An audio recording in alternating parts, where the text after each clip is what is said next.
Alrighty, hi everyone. We're going to look at how to upload student work into a chat GPT bot so that way it can transcribe it into text so you can easily grade, run it through Enlighten, which is an AI tool for grading, any of those options. And so what this means is that we're going to be going from normally a student would respond to something like this. And having different options available that look like, okay, after a test, we get something like this. Student work here with a student number and their first and last name already typed out, ready to go. So in this document, we have the OCR support and writing template. This is going to be kind of your toolkit for helping you out. There's some templates. This is writing packet template we did for like a classwork or mastery quiz. And then these are the two that we have for our own exams.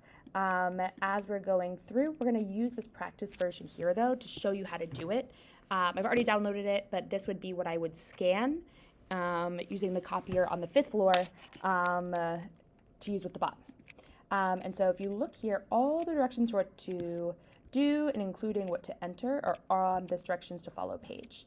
And so first you're going to go to the 5th floor because it's the one that works, scan it to your personal email, and you're going to get, hi ladies, a bunch of files like this from the copiers, 20B copiers, that. So I'd recommend, open it all up, that you download each of them and that you actually name them right here, like document 1, 2, 3, 4, etc. Because when we actually go to transcribe it into a table using the bot, there are any errors. It'll be really, really specific about which document and which page number you need to go back and double check for. And so I've already done this, I've already downloaded it, and so we're going to see what that looks like. So you'll be doing all of this with your things. And so then you want to double check for scan quality. We're going to see how mine goes because it's a screenshot of one we took last week. But what you're going to do is we have this link right here to the bot, and you're going to click it. We're going to copy, and we're going to open this baby up here. Now what I'm going to do is I'm going to copy all of this green text into here because it has some of the things that I've learned through trial and error that'll help make your life easier so you don't have to go through that process. This is the document I'm going to be adding. And so what it should do, we'll see how it goes, is it should really focus on these things. What you want to be on the lookout for is double checking if it cuts off another paragraph, if it paraphrases. I was really specific here in that it should keep all punctuation mistakes, errors, exactly the way that it is with students. And so we're going to see how this runs. And so I press enter, and it's going to do a little work for a while. And so as we're going, the biggest time-consuming thing after you've got everything scanned and uploaded is just going to be in verifying and confirming your information. And so it'll work in batches of 5, which we find is kind of the sweet spot for not freezing and refreshing, but still having a quality transcription into text. One of our reasons here is that we want to make sure, and so this could happen. Cool. So what I'm going to do is I'm going to actually ask, can you make sure that it's a table directly in this chat? And this just limits the need for conversions and all of that. And so it should start creating the table with the headers that I have, which would be PDF name, page number. This is super important because, again, if and when there are errors, it'll flag. For example, if there's really bad accuracy or handwriting is illegible. I will say we only had it with about 100 students, only showed up once. But I did struggle a lot with first and last names, which is why those should be mail merged into your actual document ahead of time.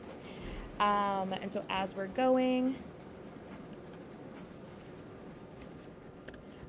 it'll also have OSIS number, which would really help with the specific student and mail merge here.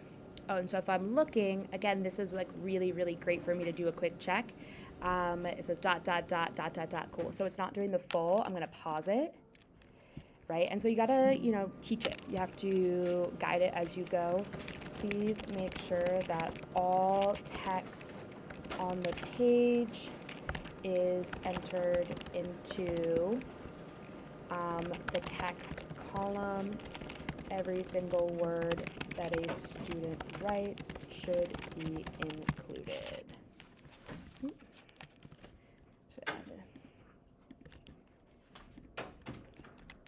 And so let's see if that changes. And so this is where AI is not perfect, but it is us really trying to guide, to hone, almost like, working with students, giving it feedback, adjusting, so that it kind of does what we want. And so let's see if this is better. Yep. And so the reason why this is going to take a bit is literally it's going to do this for all of our responses. Look at Eliana go. And so what we're going to ask it to do, right, is basically now it's just going to be me multitasking, doing something else as this is running, right? And it says, so you might want to go back and do some words. If it doesn't say anything, it means it's generally pretty fine. And the reason why it works in 5 batches is because this takes a lot of computing power, and it can only do a little bit at a time, just per our particular power outputs. And so I usually just have this keep going, and I usually just say this over and over and over. Again, I'll usually be multitasking somewhere here.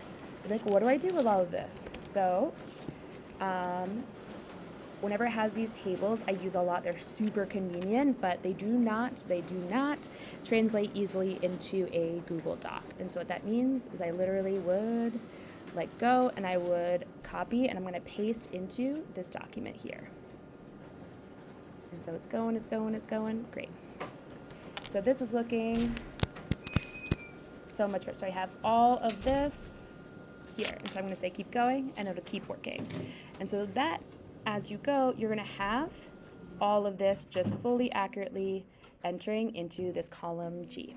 Now, after this is then done, for each student, it's going to have multiple of their responses in multiple of the rows. And it'll just take a little bit of retooling and adjustment in the interface.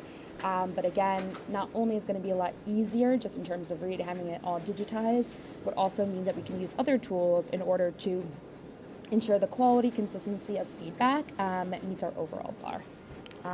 Really excited. Please reach out if you have any questions.